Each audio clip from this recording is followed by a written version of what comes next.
Hi, family. Danny here. How are you doing on this Monday? I hope you're doing well. And today we are going to talk about Night of the Living Dead, Kin, Issue 2. I hope you saw the video I did on the first issue. If not, please see it.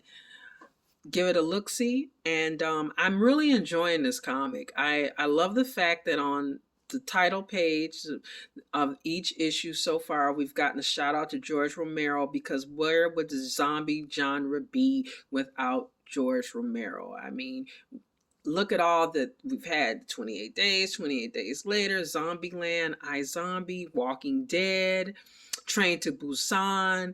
Just awesome, awesome stuff. I mean, I still remember the first time I saw Night of the Living Dead and what an effect this movie had on me. It was just crazy.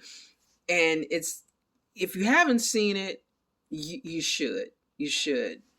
But here we are talking about Night of the Living Dead, Kin, and I'm really loving this comic. The heart of this comic really is Melba May. I'm loving her character. She reminds me a lot of Judith from The Walking Dead, but unlike Judith, I think with Judith they put her it was a little too heavy on the spunk. It was like she seemed to be, especially in the beginning, and I don't know if it was because they gave her Carl's storyline. I'm not sure, but it was like, okay, she's still a little girl, and most people her age are not going to be 150% sure of themselves 100% of the time. And like most young girls or most young people, Melba May is not. She's tough, she's resilient, she's tenacious, she's resourceful, but she also shows fear. When we left her, she had ran off because she was upset about some things that some of her family members had said to her, and she ran off to the woods. Basically, they kind of poo-pooed her contributions to the family after her uncle died, basically kind of saying, go off with the women folk. And so she runs off with her bow and her radio, and she's like, I'm gonna bring back a deer, bring back something and show them what I can do.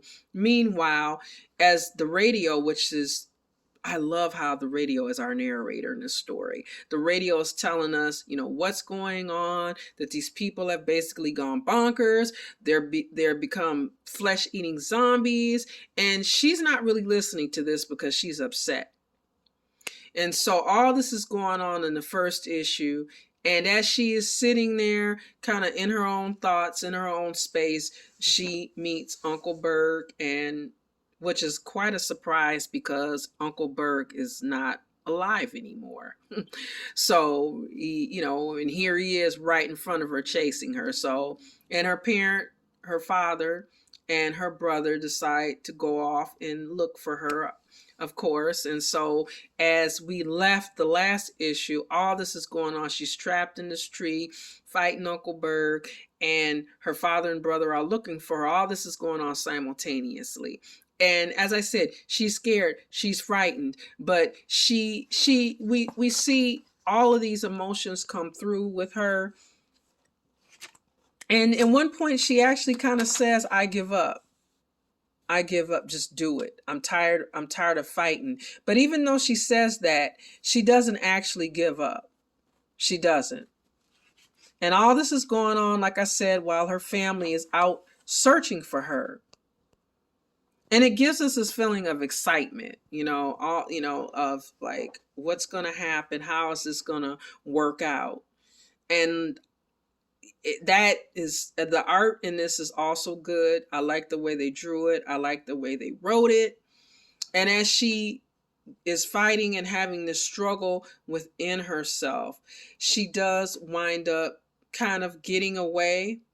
And again, like, one thing, I've said this a million times, I don't like to do too many spoilers because I want you guys to pick up the comic. But she does wind up being reunited with her family, the whole family, and it has not quite a good result. But this comic, I have to say, is a winner. I'm definitely all in for it. Like I said, I enjoy the writing. I'm into the action, and I like the realisticness of this character because, we're seeing a young person in a very perilous situation, but with real emotions. It's not like, okay, I'm too tough or too weak. I'm realistic.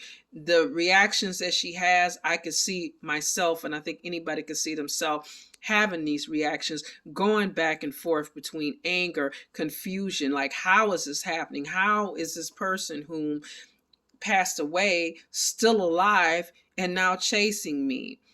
And it's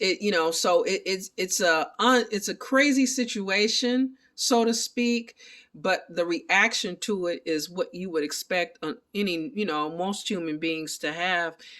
And meanwhile, we're kind of stuck in this bubble because we don't know what's going on in the rest of the world other than what we hear on the radio, which I think is a great device because we haven't ran into any other people yet.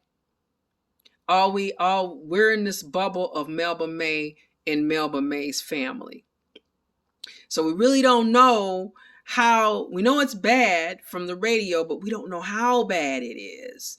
And we don't know how other people are reacting to this. Kind of like with Walking Dead, where for a while it was just our group, but I like to call our group, Rick and Glenn and Andrea and her sister and Carol and the core group. And then as the season started, they started branching off and meeting more people and seeing how this thing was affecting the world. And that's where I'm wondering, is this comic going to go? Are we going to see what else is going on? Are we going to be, with this family, which I'm all good for either way. I just think, it might be interesting to see and a surprise to see if they're going to interact with other people. So in short, I'm giving this one, I'm loving it. I am giving it high praise. Also, we got word that we should be seeing, hopefully soon, Tom Holland's Fright Night coming back. And I don't know if you've been reading that. I know I have, and I've been enjoying that as well. But hopefully we'll see that. We also have more scary Santa stories coming in December with American Mythology. And I'm loving their horror. It's really awesome. If you got a chance to read Silent Night, Deadly Night, I strongly suggest that was a good one too.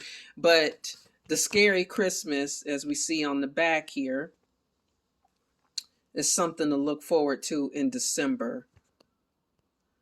I'm always down for a naughty Santa. I don't know about you guys, but I think it's kind of fun to have a naughty Santa. That very idea of this entity, this person that a lot of us grew up believing in and, thinking is good guy, and then just if Santa was not so good, kind of like Krampus. I think that's what made Krampus so scary. But in essence, like I said, if you get a chance this week to pick up Night of the Living Dead Kin 2, I suggest it.